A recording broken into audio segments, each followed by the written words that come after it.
Finally भावांनो, जवळजवळ 200 किलोमीटरचा प्रवास करून परशुराम मंदिर इथे आम्ही पोचलेलो आहेत. आणि जो असा दमल्यासारखं वाटते गाडीत कंटिन्यू बसून लय खतरनाक. फायनली आता पोचलो आहे. फुल एक्सायटेड आहे बघण्यासाठी की कसं असेल कसं नाही. पहिल्यांदा आलो आहे या ठिकाणी. Let's go. नाही म्हणता यांचे पण हालत टाईट झाले.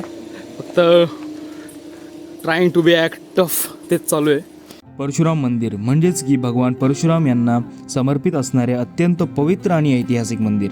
भारतात अनेक ठिकाणी परशुराम मंदिरे आहेत, पण त्यापैकी सर्वात प्रसिद्ध मंदिर चिपळूण जवळील श्री परशुराम मंदिर, रत्नागिरी जिल्हा, महाराष्ट्र येथे आहे. या मंदिराचे महत्त्व म्हणजेच की भगवान विष्णूंचे 6वे अवतार श्री परशुराम यांची येथे पूजा केली जाते.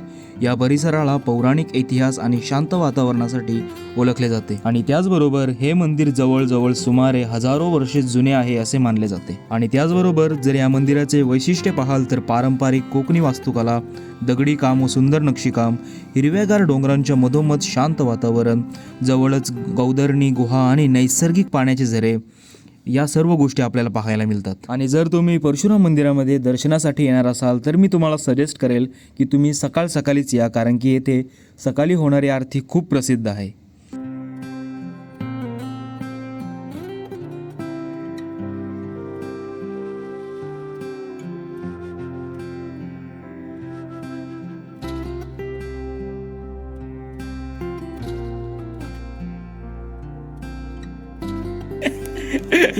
ढकल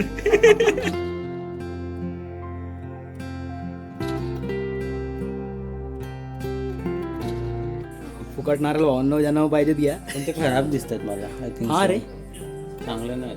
हा बरेच